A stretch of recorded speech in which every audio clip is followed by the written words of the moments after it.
भारत माता की, भारत माता की, भारत माता की। सबसे पहले यहां बुलाने के लिए डॉक्टर त्यागी, आपको मैं धन्यवाद देता हूं, आभार व्यक्त करता हूं कि आपने मुझे आज अपने परिवार के बीच में बुलाया है। मंच पर डॉक्टर अश्विनी गोयल साहब बैठे हुए हैं, विनय अग्रवाल जी बैठे हैं, अश्विनी डालमिया जी हैं, अर्जुन गुप्ता जी हैं, और भी कई वरिष्ठ डॉक्टर जन बैठे हैं, हमारी बहनें डॉक्टर बैठी हैं। सामने सभी महर्षि धन्वंतरी के पुत्र बैठे हैं, महर्षि धन्वंतरी की पुत्रियां बैठी हैं। कुछ यहाँ महर्षि चरक के पुत्र हैं, कुछ महर्षि सुश्रुत के पुत्र हैं, कुछ महर्षि माधवकर के पुत्र हैं, कुछ महर्षि सारंगधर के पुत्र हैं, कुछ आचार्य भाव प्रकाश के पुत्र हैं। सबको मैं प्रणाम करता हूं, अपना स्नेह भेंट करता हूं। आज ये कार्यक्रम कई मामले में हमारे लिए ऐतिहासिक है। मैं पहली बार इतनी ज्यादा संख्या के डॉक्टर्स के बीच में बैठा हूं, जहां मंच पे भी सब डॉक्टर, सामने भी सब डॉक्टर, और मैं अकेला इंजीनियर कम वकील। पहले इंजीनियर था, बाद में वकालत कर लिया। लेकिन जब आपका ये यहां पे एक चित्रण हुआ, आपने छोटा सा एक 5 मिनट का रखा, मुझे उससे कुछ समाधान मिल गया। पहले मैं सोच रहा था त्यागी जी कि मैं बोलूंगा क्या, तो अच्छा हुआ मेरे बोलने के पहले आपने चित्रण करा दिया। और बहनें जिन्होंने यहां पे किया, बहुत बढ़िया शानदार नाटक किया।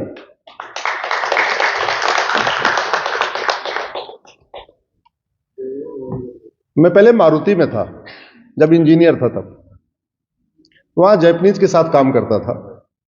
वहां से मैंने एक चीज सीखी, ऐसी कोई बीमारी नहीं जिसकी कोई दवाई नहीं, ऐसी कोई समस्या नहीं जिसका समाधान नहीं। वहां मैंने यही सीखा, हर समस्या में 5 बार हवाई लगाना। जैपनीज का मानना है हर समस्या में 5 बार हवाई लगाइए, आपको रूट काज मिल जाएगा, उसका परमानेंट सोल्यूशन भी मिल जाएगा। तो मैं आपका जो चित्रण हुआ उसमें मैं 5 बार हवाई लगाया, और मैंने तुरंत अपना राइटिंग पैड मंगाया, आपने देखा होगा, मैंने आपके सामने मंगाया, और उसकी वाई एनालिसिस करके देखा। तो समस्या क्या थी? 2 थी। एक शराब पी के आया था, दूसरा हेलमेट लगा के नहीं आया था। अब शराब बंद करवाना डॉक्टर का काम नहीं है, हेलमेट पहनाना डॉक्टर का काम नहीं है। ऑफिस कौन गए? डॉक्टर। सस्पेंशन किसका हुआ? डॉक्टर का।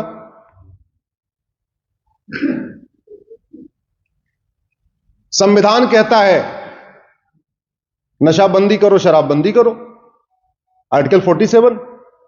और संविधान की शपथ लेने वाले बियर बार खुलवा रहे हैं, डांस बार खुलवा रहे हैं, हुक्का बार खुलवा रहे हैं, सुट्टा बार खुलवा रहे हैं। जहां एक मोहल्ले में एक ठेका था, वहां 3-3 ठेका खुलवा रहे। जहां पहले 5 किलोमीटर के ऊपर एक शराब की दुकान थी, अब हर किलोमीटर पर शराब की दुकान खुलवा रहे। खुलवा रहा है कौन? संविधान की शपथ लेने वाले, जिन्होंने शपथ लिया, और संविधान को लागू करने के लिए उनको वेतन भत्ता, गाड़ी, बंगला, सब कुछ मिलता है। भारत में 5000 सांसद विधायक हैं, लोकसभा राज्यसभा में 800 सांसद हैं, टोटल 4200 विधायक हैं, कुल मिला के हो गए 5000। इन 5000 सांसदों विधायकों के ऊपर हर साल 55,000 करोड़ रुपए खर्च होता है। इन 5000 सांसदों विधायकों के वेतन भत्ता, गाड़ी, बंगला, security, free air ticket, free rail ticket, जो पूरा इनका तामझाम है, बंगला, सब कुछ पे 55,000 करोड़ रुपए खर्च होता है। उसमें से कुछ आपके दिए हुए टैक्स से भी आता होगा, स्वाभाविक सी बात है, टैक्स तो सब लोग, आप लोग भी इनकम टैक्स देते ही देते हैं। लेकिन उनकी कोई अकाउंटेबिलिटी नहीं। आखिर दिल्ली में लोग बिना हेलमेट के क्यों घूमते हैं, दुबई में क्यों नहीं घूमते? दिल्ली में लोग बिना हेलमेट के क्यों घूमते हैं, सिंगापुर, जापान में क्यों नहीं घूमते? इसका मतलब हेलमेट न पहनना ये विश्वव्यापी समस्या तो नहीं है, ये लाइलाज बीमारी तो नहीं है। इसका मतलब उनकी दवाई अच्छी है, सब हेलमेट पहन के घूम रहे, हमारी वाली दवाई गड़बड़ है, लोग बिना हेलमेट के घूम रहे।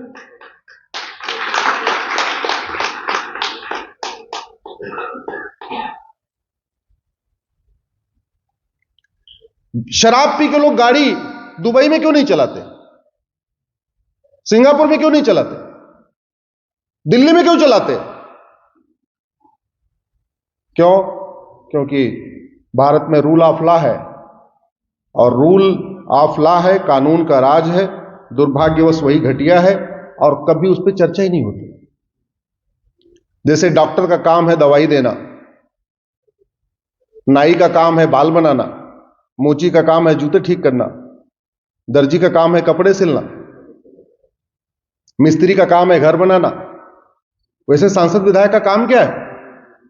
कानून बनाना, नियम कानून बनाना, विधानसभा में उस पर चर्चा करना कि आखिर दिल्ली में क्राइम क्यों बढ़ रहा है, दिल्ली में एक्सीडेंट क्यों बढ़ रहा है, दिल्ली में सड़क में गड्ढे क्यों बढ़ रहे हैं, दिल्ली का सीवर क्यों जाम हो रहा है, दिल्ली की नाली क्यों चौक हो रही है। यह आपका कार्य थोड़ी है। और मैं पूरी जिम्मेदारी के साथ कहता हूं, आज डॉक्टर्स के बीच में मैं पहली बार बोल रहा हूं, मैं पिछले 24 वर्ष से सन 2000 में मैंने वाइवा एनालिसिस शुरू किया। सामान्यतः मैं 2 से 3 अखबार पढ़ता हूं और 2-3 अखबार में से 2-3 जो मुख्य समस्याएं होती हैं उसमें 5 बार वाई लगाता हूं।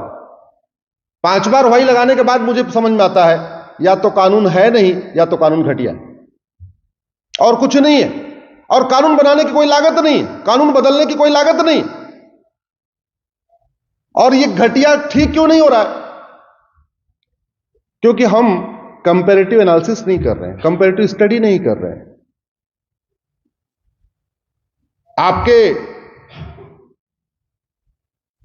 रामचरितमानस में एक चौपाई है, सब नर करहि परस्पर प्रीति और चलहि स्वधर्म निरत श्रुत नीति, कि सब लोग परस्पर प्रीति करते हैं और अपने अपने स्वधर्म का पालन करते हैं। लेकिन उसी रामचरितमानस में एक भैया और भी चौपाई है, लिखा हुआ है भय बिन होय, जोर से बोलिए भय बिन होय। हाँ, तो तुलसीदास जी दोनों बात कह रहे हैं। पहले कहते हैं सब नर करें परस्पर प्रीति, और फिर कहते हैं भय बिन होय न प्रीत। विदुर जी ने 5500 साल पहले लिखा विदुर संहिता में, सठे साठ्यम समाचरित। अरे 10-20 हेलमेट वालों की बाइक सीज कर लेते परमानेंट, देखो सारे हेलमेट लगाए घूमे, जो बिना हेलमेट लगाए घूम रहा है। अल्टीमेटली जो रोड एक्सीडेंट बढ़ रहा है, आपके ऊपर बर्डन बढ़ रहा है, और फिर आपके ऊपर इतने खतरे भी बढ़ रहे हैं। क्यों? जिन लोगों ने डॉक्टर्स के ऊपर हमला किया है, ऐसे 2-4 लोगों को सजा मिल गई होती, वो अखबार में छप गया होता, तो भय बिन होय न प्रीत, प्रीति हो गई होती, फिर दोबारा कोई डॉक्टर को इस तरीके से नहीं करता। एक तरफ हम कहते हैं डॉक्टर जीवन दाता है, और दूसरी तरफ हमने उनको कोई प्रोटेक्शन नहीं दिया। अन्नदाता के लिए इतने डायलॉग होता है, इतनी चर्चा होती है, इतनी बात होती है कि भाई अन्नदाता है, अन्नदाता है, तो जीवनदाता भी तो है। जीवनदाता की क्या समस्या है, क्या इसका समाधान करना है? अगर दुनिया के कई देशों में डॉक्टर्स पे हमला नहीं हो रहा है, भारत में हमला हो रहा है, तो 2 ही चीज हो सकती है, या तो वहां के शासक अच्छे हैं और या तो वहां का नियम कानून अच्छा है। भारत में हमला क्यों हो रहा है? सारे बड़े विद्वान भारत में पैदा हुए, शंकराचार्य जी भारत में पैदा हुए, भगवान बुद्ध भारत में पैदा हुए, भगवान महावीर पैदा हुए, हनुमान जी भारत में पैदा हुए, रामकृष्ण भारत में पैदा हुए, सब यहीं पैदा हुए, सबने यहीं पे जन्म लिया। सिंगापुर में किसी ने नहीं जन्म लिया, जापान में किसी ने जन्म नहीं लिया। तो जब सबने यहां जन्म लिया, फिर व्यवस्था गड़बड़ क्यों हो रही है? उसका व्यवस्था का एक ही कारण है, हमने रूट काज एनालिसिस नहीं किया, वाइवा एनालिसिस नहीं किया। जिन देशों ने वाइवा एनालिसिस करके प्रॉब्लम का रूट काज निकाला, परमानेंट सोल्यूशन करना शुरू किया, उसके हिसाब से नियम कानून बनाना शुरू कर दिया, वहां शांति है, समृद्धि है, खुशहाली है। हमने ऐसे नहीं किया। अच्छा, सरकारों का भी डबल रोल है। एक डिपार्टमेंट शराब की फैक्ट्री का लाइसेंस देता है, दूसरा डिपार्टमेंट बियर बार खोलने का लाइसेंस देता है, तीसरा डिपार्टमेंट पुलिस चालान काटता है, चौथा डिपार्टमेंट नशा मुक्ति केंद्र बनाता है, पांचवा डिपार्टमेंट एडवर्टीजमेंट देता है, नशा मत करो, नशा मत करो, और संविधान कहता है भारत में नशाबंदी, शराबबंदी होनी चाहिए। एक डिपार्टमेंट बाथ टब बनाने की फैक्ट्री खोलने का लाइसेंस देता है और दूसरा डिपार्टमेंट कहता है पानी बचाओ, पानी बचाओ। तो सच्चाई है, समस्या भी वही आ रही है, वही दे रहे हैं, और समाधान पे चर्चा नहीं हो रही। आखिर इस देश में जहां पे चिकित्सक को शास्त्रांग दंडवत किया जाता था, प्रणाम किया जाता था, आज ऐसी स्थिति क्यों आ गई है कि हमले होने शुरू हो गए हैं? इसमें दोनों को चिंतन करना पड़ेगा, लेकिन सबसे ज्यादा चिंतन तो सरकार को करना पड़ेगा। उसके बाद हम लोगों को, चिकित्सक को भी चिंतन करना पड़ेगा कि कहीं हमसे कुछ गड़बड़ी तो नहीं हो रही है। वो आप लोग भी चिंतन कर सकते हैं। दिल्ली में लोगों की उम्र 10 साल कम हो गई है। एक सर्वे आया था कि 10 साल कम हो गई,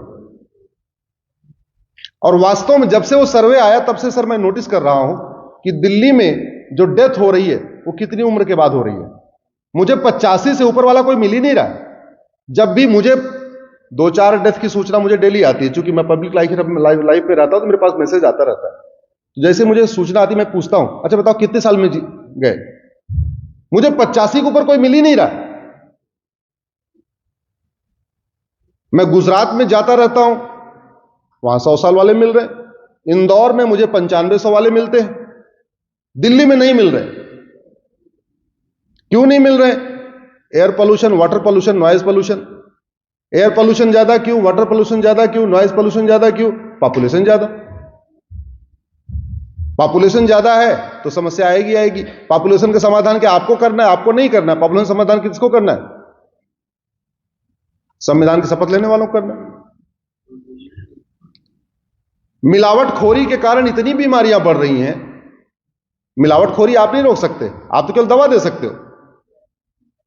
हम नकली दूध पी रहे, नकली सब्जी खा रहे, सब कुछ मिलावटी हमारा चल रहा है। उसको कंट्रोल कौन करेगा? शासन, सरकार। तो वाई एनालिसिस हमने करना शुरू नहीं किया। इसका नतीजा यह है कि समस्याएं लगातार बढ़ती जा रही हैं।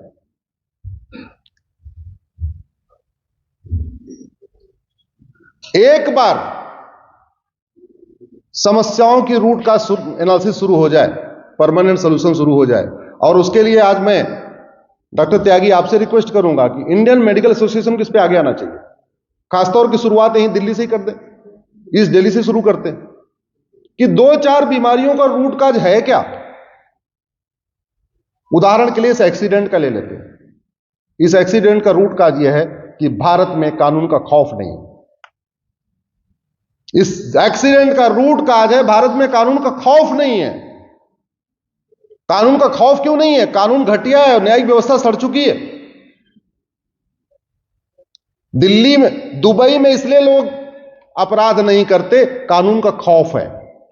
सिंगापुर में इसलिए अपराध नहीं करते, कानून का खौफ है।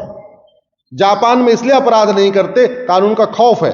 तो जो भय बिन होय न प्रीति, ये जो सिद्धांत था वो विदेशों ने उठा लिया, हमने नहीं उठाया।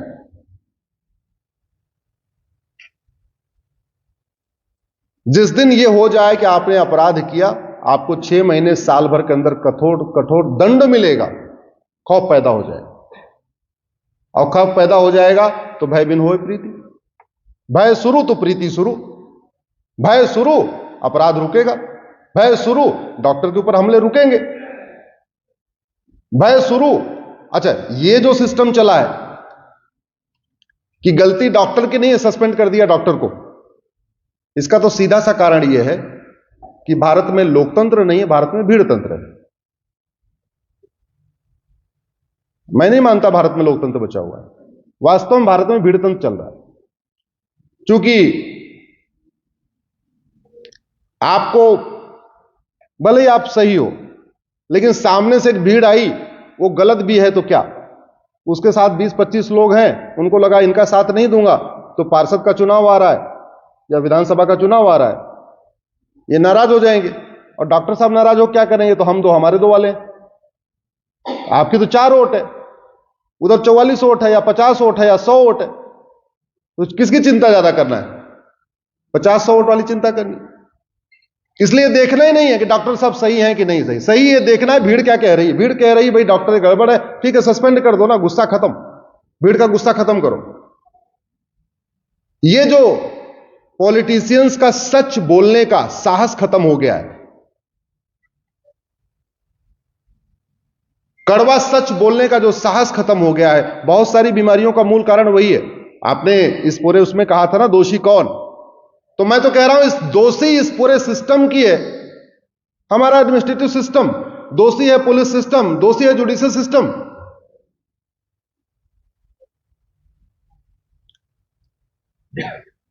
जब संविधान ये बन रहा था तो ये चर्चा हुई थी कि संसद विधानसभा में कौन जाएगा, तो उस समय ज्यादातर लोगों का कहना था, खासतौर पे डॉक्टर अंबेडकर का, कि एक हमें minimum qualification maximum age limit रखना चाहिए। लेकिन दिक्कत उस समय यह हो गई कि ज्यादातर लोगों ने 8वीं 9वीं 10वीं में अपनी पढ़ाई छोड़ दिया था फ्रीडम मूवमेंट के चलते हुए। तो जब संविधान बन रहा था तो डॉक्टर अंबेडकर ने बोला नहीं मिनिमम क्वालिफिकेशन होना चाहिए, मैक्सिमम एज लिमिट होनी चाहिए। लेकिन कुछ लोगों ने जब देखा कि इसका इफेक्ट क्या आएगा, तो पता चला बहुत अच्छे अच्छे लोग पढ़ाई छोड़ के आ चुके थे 8वीं के बाद 10वीं के बाद। बोले भाई इनको तो संसद में जाना चाहिए, लेकिन ये तो बेचारे पहुंच ही नहीं पाएंगे क्योंकि इन्होंने तो पढ़ाई छोड़ दिया। उस समय minimum qualification maximum age limit रखने के कारण बहुत सारे लोग जिनका जरूरी था संसद में जाना वो नहीं जा पाते, इसलिए minimum qualification maximum age limit नहीं रखी। जब हेल्थ मिनिस्टर को हेल्थ के बारे में कुछ पता ही नहीं, हेल्थ मिनिस्टर को न बीमारी के बारे में पता, न डॉक्टर के बारे में पता, न डॉक्टर की समस्या पता, न बीमारी की समस्या पता, न रोग की समस्या का पता, तो चलाएगा कैसे? दूसरी जो सबसे बड़ी समस्या है भारत का जो एडमिनिस्ट्रेटिव सिस्टम है, आईएएस सिस्टम, सरदार पटेल कहते थे इसको खत्म करिए, बहुत जरूरी इसको खत्म करना। अरे व्यक्ति, जिस आदमी ने जीवन में कभी बायोलॉजी नहीं पढ़ा, फिजिक्स नहीं पढ़ा, केमिस्ट्री नहीं पढ़ा, फिजियोलॉजी नहीं पढ़ा, अगर वो आपका हेल्थ सेक्रेटरी बन जाएगा, उसको क्या समझ में आएगा आपकी क्या रिक्वायरमेंट है, आपको कितने रोबोट चाहिए कि नहीं चाहिए, आपको क्या क्या कितना बजट चाहिए नहीं चाहिए, आपको नहीं पता। अंग्रेजों के समय चल रहा था आईएएस सिस्टम, आज भी चलता जा रहा है। अरे भैया, एजुकेशन डिपार्टमेंट का हेड कोई एजुकेशनिस्ट होना चाहिए, मेडिकल हेल्थ डिपार्टमेंट का कोई हेड कोई डॉक्टर होना चाहिए, एक्सपीरियंस डॉक्टर हो, उसको पता होगा कि क्या समस्या नहीं। हमने क्या किया हुआ है, वो पुराना अंग्रेजों वाला चल रहा है। तो आपकी जो समस्या है, आप पूछ रहे थे दोषी कौन है, ये दोषी है गुलामी की न्यायिक व्यवस्था, गुलामी की पुलिस व्यवस्था और गुलामी की प्रशासनिक व्यवस्था, और कोई दोषी नहीं है। अभी तक मुझे इतनी समझ में आया कि आपकी जो डॉक्टर की समस्या है, इस समस्या का रूट काज है गुलामी की पुलिस व्यवस्था, गुलामी की न्यायिक व्यवस्था और गुलामी की प्रशासनिक व्यवस्था।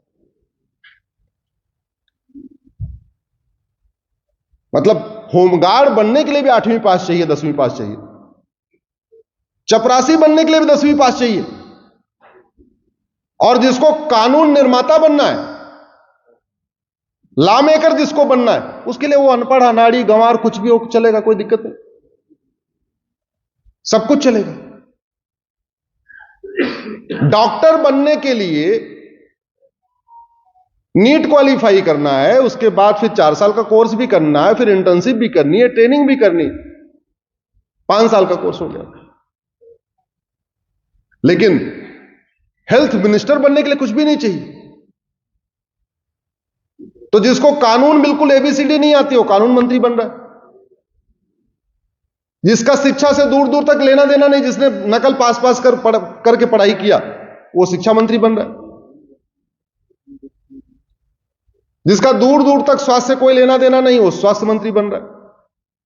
तो ये व्यवस्था दोषी है। मैं कड़वा सच बोलता हूं, इसीलिए आपके बीच में हूं। मीठा झूठ बोलता तो हो सकता मैं आपका स्वास्थ्य मंत्री होता। ऐसे ही अपडेट और वीडियोस के लिए भारत नाथ को लाइक, शेयर और सब्सक्राइब करें। बेल आइकन दबाना ना भूलें।